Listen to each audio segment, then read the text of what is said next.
Well, thank you, General Milley. Mr. President, ladies and gentlemen, thank you all for being here. It is indeed an honor to be joined by family members of the fallen, survivors, and first responders. To those whose loved ones were so cruelly taken from them on September 11, 2001, I offer my deepest condolences.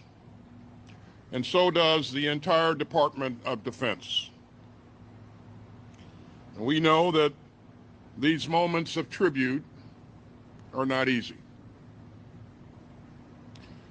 And we know the resilience that you have shown over these long years. It gives us all strength. So thank you. Today we stand together to remember a day of horror and loss. A day when al-Qaeda terrorists murdered 2,977 innocent souls, including 184 people here at the Pentagon. But we also remember a day of monumental courage and compassion. A day when people responded to evil and fanaticism with goodness and generosity.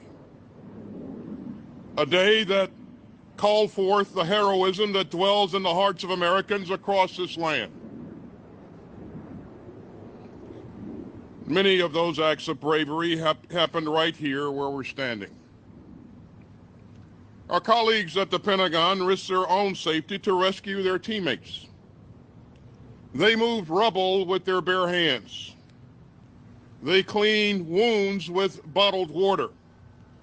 They used damp T-shirts as face masks to shield against the smoke so that they could keep on helping just a little longer. You know, one woman was crawling across the second floor trying to escape when she came across a coworker who had been in the same conference room when the plane hit. And the coworker did not think that she could keep on going. Just get on my back, the woman said, and I will carry you. And she did. And she got them both to safety. Just get on my back, and I will carry you. Now that is the spirit of the people of this building and all those who responded at the scene. In the face of cruelty, they showed compassion, courage, and common purpose. In the days and months after the attack, ordinary Americans volunteered in an extraordinary way to help however they could, including millions who raised their hands to serve in the U.S. military. So today I want to again thank our men and women in uniform, as well as the families who make their service possible. Your sacrifice has ensured that America always stands ready to defend our values, our freedoms, and our citizens. Just over 1 year ago, America's war in Afghanistan came to an end. Yet we continue our relentless focus on combating terrorist threats to our nation. And earlier this summer, the United States delivered justice to Ayman al-Zawahiri, the leader of al-Qaeda. So make no mistake, America's determination to keep our country safe will never waver. And neither will America's determination to bring justice to those who attack our citizens. Surrounding us today are 184 steel benches, each bearing the name of a person murdered in the attack on the Pentagon.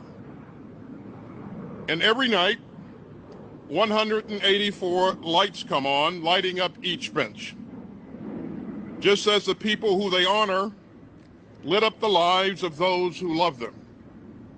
And those lights remind us that even on our darkest days, the American spirit still shines. It shines through the bravery of our first responders. It shines through the strength of the heartbroken, and it shines through the valor of our troops, and it shines through the sacrifice of all those who step up to defend the United States. So today, let us renew our dedication to facing the test of tomorrow as our heroes did, with compassion for one another, with love for our great republic, and with devotion to our democracy. We will always remember.